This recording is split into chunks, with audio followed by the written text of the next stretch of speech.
I had my first in-person audition in 7 months and I've never been so scared in my life.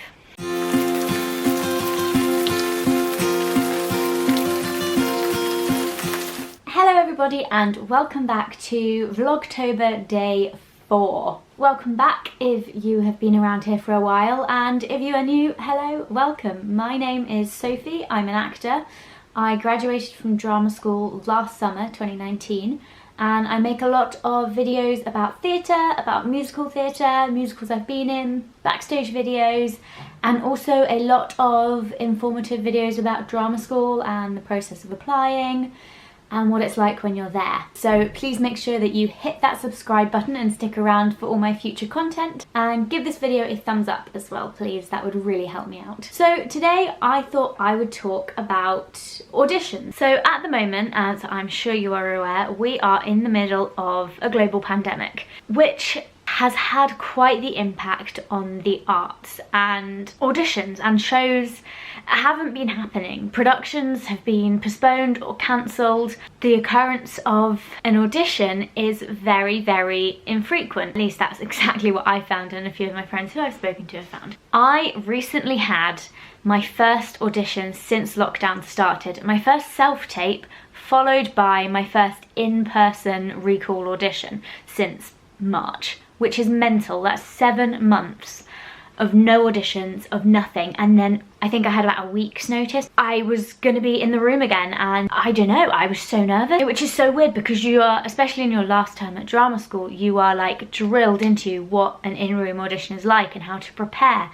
And suddenly you're faced with this experience that's gonna be totally different to what you are used to, and everything that you normally do, like when you shake hands with people, when you give over your sheet music, it's just completely different. So I thought I would make this video as a bit of a chat about what I've found auditions to have been like.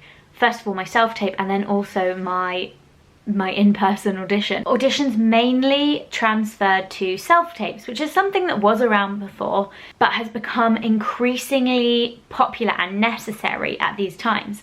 For shows that are auditioning and are casting at the moment, often your first round, your second round, or maybe your entire audition will be via self-tape. I had done a few self-tapes, not many, but a few self-tapes before lockdown. Most of my auditions prior to that had all been in the room, in-person auditions. I knew how to work a self-tape and what I needed to do and how to edit it. So my self-tape, I got it through on the Sunday from my agent, and it was due in for the Tuesday at lunchtime. So I had about a day, really, to do it, a full day. And it was the day I was moving house, which honestly could not have been more stressful, but had to do it. Luckily, you know, moving house meant I had a lot of plain walls, because you should really film against a very like plain background. So that was handy. I had to do a song, and then they sent me over some sides, so I had to record this scene. I did my song. I was like used to that. I hadn't practiced as much as I should have over lockdown, I will be honest. I had to really think about the lines and really work them in my head, which prior to lockdown was something I did as sort of a weekly task, would be to go over my rep and just make sure it's fresh in my mind and that I know the words.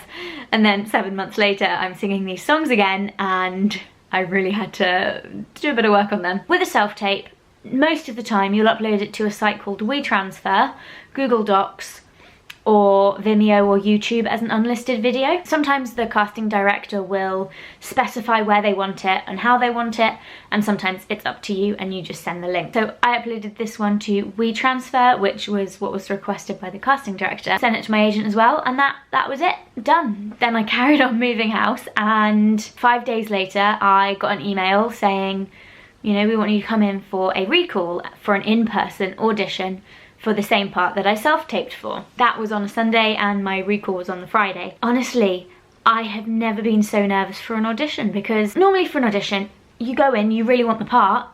If you don't get it, there's normally something else that's gonna come up relatively soon and you're less worried. This felt like I was absolutely grasping at something. I felt so lucky to have an actual in-the-room audition. I mean, I felt lucky to have an audition self-tape, but I felt even luckier to have an in-the-room audition and to have been recalled for this production. And that then put a lot of pressure on, like, it's my own fault, but how I felt put so much pressure on me that I think I overworked it a lot in my head and overthought about it. That's just so stupid. Like, it's so unnecessary to put that much pressure on yourself about any audition, but certainly one in the middle of a pandemic where, quite frankly, you don't even know if it's going to amount to anything. Like, if the rules change and the restrictions change, theatre could again not happen. Friday comes along and I've got my rep folder with my songs in, and I've learnt the scene that they sent me for the recall. Make sure I'm there in loads of time, but also you have to be so specific now. Normally you could turn up 20 minutes before your audition, sit in the waiting room, chill, breathe, and then go in when your time comes. Whereas now, because they're trying to minimise how many people are meeting each other and how much crossover there is, you have to be there so specifically at your time, go in and then leave straight away, which for me is quite nerve-wracking because I hate being late. I like to make sure that I am somewhere early, and even if I get there way early, if I don't know the audition room, if it's somewhere I've never been before, I'll normally get there about 40 minutes early, see it, go and find out where it is, and then go and find a coffee shop or go for a walk and then come back about 15 minutes before my audition. However, with this, I couldn't. Luckily, it was a venue I had been to before and I knew, so it was a bit easier to get there at the required time rather than hours earlier. So I got there, had to wear my mask to go into the building, and then wore my mask in the waiting room, and then went in the room still with my mask on, and that was a bit strange because I asked the runner, like, oh, when do I keep my mask on? That was just an added thing that was alien to the experience that kind of made me be a bit like, whoa, what is going on? I went into the room with my mask on and my sheet music folder, got in the room, and then they're like, okay, thank you, you can take your mask off now, as I was ready to perform my pieces. Sheet music is something that I've heard various things about for auditions at the moment. I've heard some people have to send their sheet music before on an email or upload it to Dropbox. I had to take my sheet music, that's what they asked for, and then I put it down on a shelf, stepped back, the pianist came and took the sheet music and then went over to the piano, which is exactly how it worked when he was returning my folder as well. Which again, bit weird because normally you go up, give them your sheet music, have a chat about your song, show them the cuts, but that all had to be very much distanced, which is again a bit strange. In the room itself, the whole panel were very far back in the room, 2 meters all apart. So the whole width of the room was covered rather than just like a central table. Then there was a line quite far back in the room, a big yellow tape line that I had to stand behind again to make sure that I didn't get close to the panel. All in all, felt very far away from the panel. And what's quite strange is that one of the things we were taught at Central is how to judge that space between the panel and the room and you, and make sure that you're not too far back, too far forward, and that you just assess it right.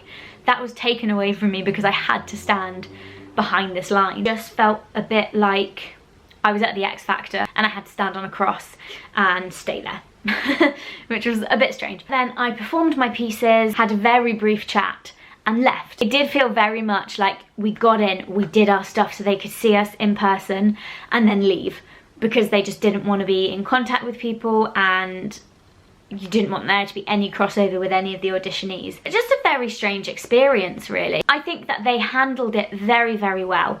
I think that the audition ran very smoothly, and how they did the day to make everybody feel safe in terms of coronavirus was very good. I really felt comfortable and I wasn't nervous about like germs or contamination or anything. And all in all, just great to be back to normality and have an audition in person and the potential for a production coming up. To have that little grasp of normality and theatre back was so exciting, and I'm so happy that I had that opportunity and that experience. It just really gave me drive again. I felt very unmotivated. The whole of lockdown since theatres closed in March, I've just felt very saddened and like deflated. So getting this audition through really reminded me why I was doing what I was doing and how much I love performing, and strangely like how much I enjoyed going to an in-person audition when I hadn't had one for so long.